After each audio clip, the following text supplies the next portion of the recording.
Procès très suivi qui se poursuit, celui de Sean Combs alias P. Diddy. Le célèbre rappeur et producteur est accusé notamment de trafic sexuel, d'enlèvement et de violence.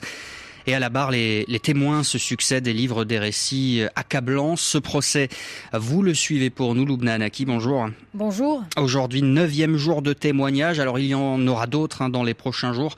Où est-ce qu'on en est, Loubna ? Eh bien, cette semaine, ce sont surtout des experts, des agents du FBI chargés de l'enquête qui sont attendus à la barre, ainsi que des témoins censés appuyer davantage les accusations qui pèsent contre P. Diddy. Hier, par exemple, on a pu entendre le témoignage de l'ancien assistant de la star du hip-hop.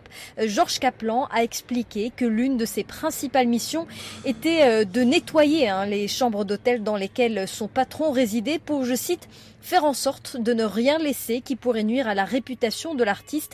Il y avait de la drogue, des bouteilles d'alcool, des préservatifs, de l'huile pour bébé qui était apparemment utilisée lors des marathons sexuels que P. Diddy est accusé d'avoir fait subir à l'une de ses compagnes. Autre témoignage clé hier, l'expertise d'une psychologue spécialisée dans les traumatismes. Elle a expliqué par exemple pourquoi certaines victimes mettent du temps à sortir de relations abusives et pourquoi elles mettent du temps à en parler et porter plainte. Oui, tous ces témoignages, effectivement, pour appuyer celui de Cassandra Ventura, ex-compagne de P. Diddy et témoin principal de l'accusation. Oui, Cassie Ventura, dont le passage à la barre a duré plusieurs jours la semaine dernière. Une grande partie de cette affaire repose sur elle. Et la semaine dernière, elle a livré un récit accablant, décrivant des viols, des violences sexuelles et physiques, des menaces.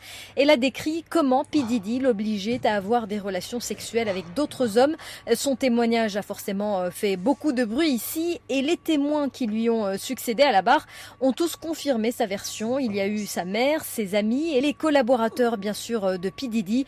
D'ailleurs aujourd'hui c'est l'artiste Kid Cudi qui doit à son tour venir témoigner. Il avait eu une relation avec Cassie Ventura et selon les procureurs, P. Diddy aurait mal pris cette relation au point d'essayer d'assassiner Kid Cudi. Alors c'est un procès, on le disait Loubna, très suivi aux États-Unis évidemment mais aussi dans d'autres pays du monde. Concrètement, que risque P. Diddy ?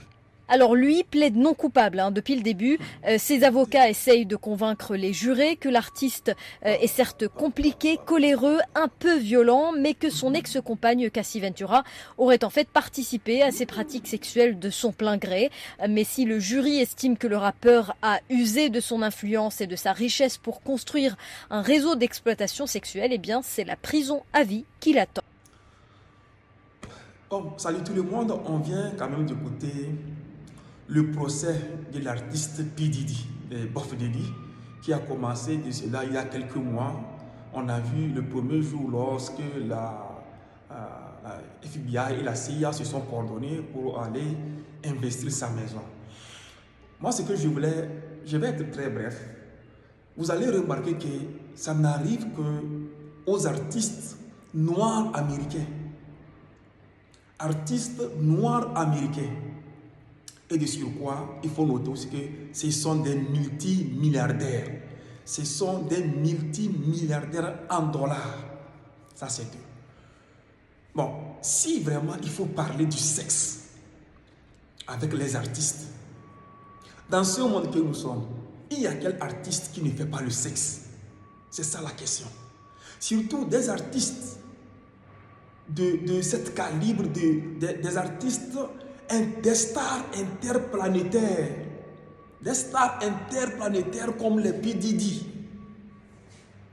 Quand on parle d'un artiste, qu'il soit star ou pas, c'est en même temps automatiquement égal aux femmes, au sexe. Donc ce qui veut dire que vous allez remarquer, R. Kelly, on l'a accusé, on l'a condamné, pour lui c'est fini. Aujourd'hui c'est le tour de P. Diddy. Il risque la prison à vie. P. Diddy risque la prison à vie. C'est vrai. Pour P. Diddy, ça va partir aussi. Demain, ça sera le tour de qui? Ce qui veut dire que tous, ils vont tomber. Ces stars interplanétaires, artistes des États-Unis d'Amérique, vont tomber. Donc, après R. Kelly, c'est le tour de P. Diddy. Je sais que maintenant, ok. Après P. Diddy, ça sera le tour de qui? Lil Wayne. Après Lil Wayne, Snoop Dogg. Après Snoop Dogg, on va tomber sur celui qu'on appelle...